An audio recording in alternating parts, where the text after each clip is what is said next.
Hey guys, welcome back to some more Snapshot Survival, and wow, this snapshot is having a few performance issues, and it's also because I think I'm on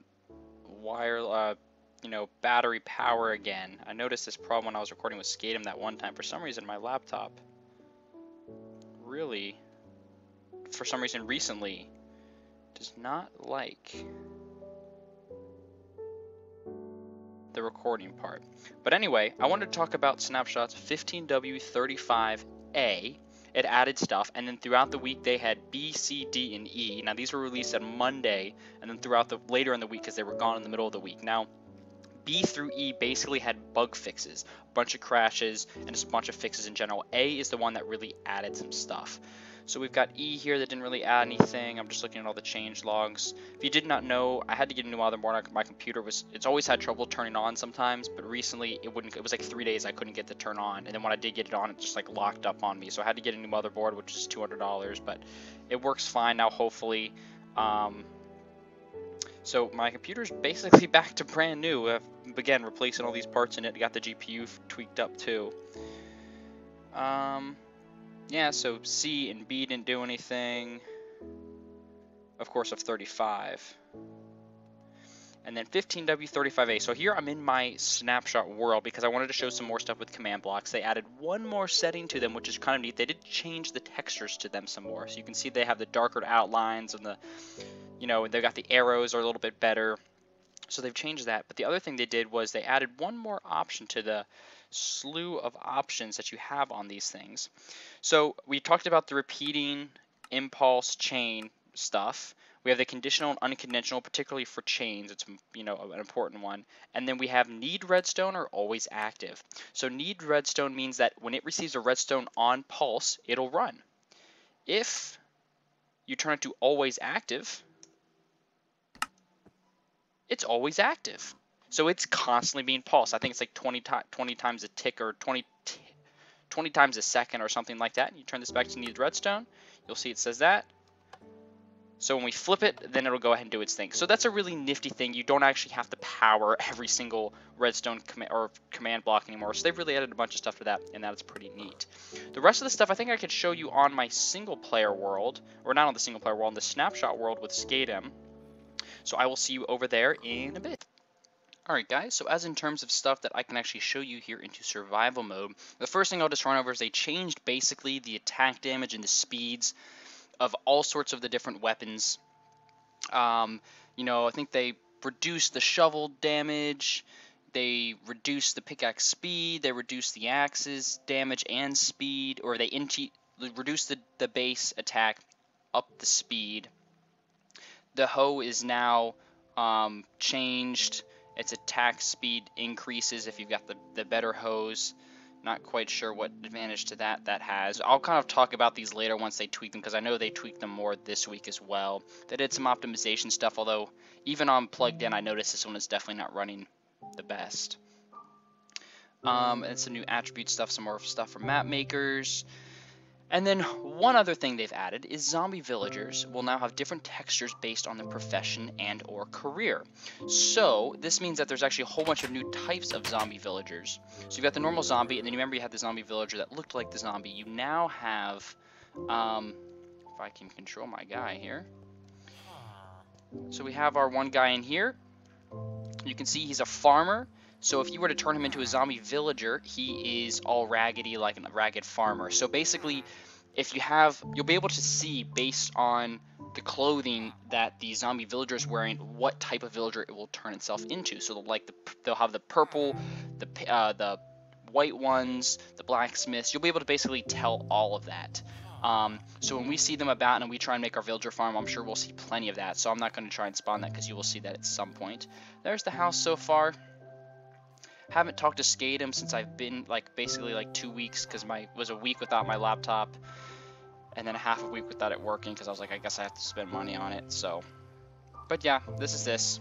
So This is actually all I'm going to show on this snapshot, which is 15W35E. Today is Wednesday, September 2nd, so they have since released 15W35A with some feature stuff, and they've released B and C with bug fixes. So I'm going to go ahead and probably load up everything in C, and then talk about the new features that are in there. And of course, when I play with Skate and when we interact with things, we'll probably actually get to see some more of these things more in action. Alright guys, so I'm here now on 15W36C, lots of jumping around, I know. Now B and C just basically do bug fixes. I'm not going to talk about all those and some crashes, but we'll talk about some stuff in A. They added some new collision rule stuff to the scoreboard, so for like map making and some interaction stuff, you can always push people around and, you know, hit players with things and they get interacted and can have the momentum changed. It looks like they basically changed things in this one. It doesn't really look like they added anything new and fixed a bunch of stuff. So I'm just going to basically go over this. So almost all the entities, exceptions being items and XP orbs, can now be pushed by other entities. So they basically changed a whole bunch of stuff with this. So remember back in the old days you could push people off cliffs, and then they changed that. So on multiplayers, people thought they actually changed that, but apparently it was a bug. So now you can push players around again and push players off cliffs a lot easier and stuff. So that's interesting that they added back in, but that's kind of combat related. Fishing rods, you can now also hook players again. You can also hit them with eggs and snowballs. I know that was a big thing I missed, is snowballs not being a thing. It was only like on bucket servers and stuff, but on single player and stuff, it's been added back in.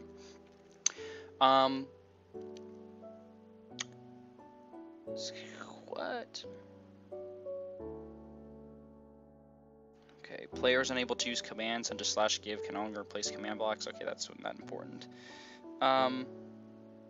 Mobs no longer reset their AI. So they basically they tweaked a whole bunch of AI for mobs. So all hostile mobs can now draw a line of sight through solid blocks in order to track the player.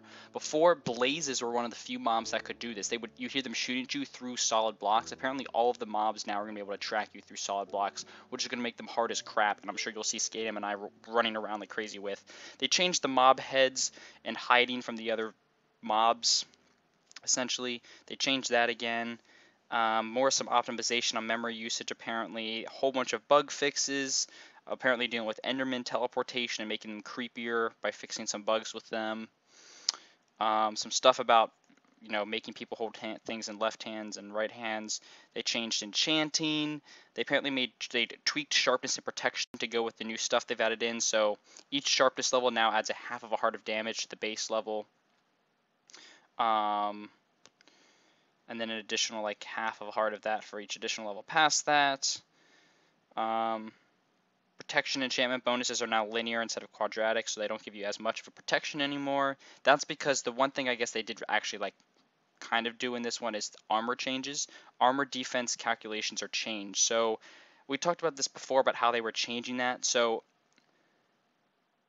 armor points count for less as the attack strength increases. So if I have, you know, my armor is going to be really protective. Higher armor is more protective against weaker things. But if you have really strong attacks, my armor is going to do less damage than if it was something else. So it's all really confusing math about all these percentages and things. And I'm like, I'll just figure it out. But basically, armor is less protective. That's essentially what I got out of this whole thing. Armor is less protective. And the stronger you are, the weaker your armor is to, or the stronger you are, the more likely you are to wear down someone's armor and stuff. They did something with shields, I think, and arrows. So they work a little bit better with that. But yeah, really just, sorry I don't really have much to show. They definitely didn't add anything. It changed it. Unfortunately, still waiting on the potion arrows. Still definitely waiting on that. You know, they have a huge list of stuff of like notable changes on the changelog, but none of them are really notable in my opinion, other than rebalanced armor and then, you know, entity interaction changed. So, yeah, that's that. Alright guys, we're on 15W36D. I talked about C and B, they were just bug fixes. D, they changed a couple things. I just wanted to show like the zombie AI and all the mob AIs has been fixed and it's terrible, and they actually break doors now like they're supposed to, and they all swim through water now, so that's all fixed. Awful. They can see through blocks. Yeah, they can all track through blocks now too. They also they reverted the armor degradation, so it no longer like destroys itself. Like as it gets weaker, it's worth less. It's worth the same amount across the board. So they did go ahead and get rid of that because they wanted to make armor like a base thing. As you can see here, like +5 armor or +1 armor. You know, they wanted to add that in, so they went ahead and got rid of that for good, which is nice to know. Command blocks have a different color on maps. Smite and Bane of Arthropods can now be put on axes, so that's new. They fixed some bugs too, just a whole bunch of random stuff. But I just wanted to mention the AI thing and that other thing. There was a zombie villager in here. I wanted to show off the skin. I haven't showed you guys the skins of them yet, but Skatum and I are going to go to the spawn region and probably do two things. One, we're going to move this chicken farm. And two, we're going to start working on the iron farm with the iron golem thing, because we want iron to finish the achievement for rails, so we need iron to get more rails, and then we need the achievement iron blocks to finish the beaconator. So we're going to do that and see how like really productive that can be and how much work it is. So you'll probably see recordings of that, but you won't see recordings of the rest of the stuff. So yeah. Oh, they also changed the crafting recipe for shields. That was something new that they changed in the snapshot. It's basically like a U with wood and then an iron in the top of the middle.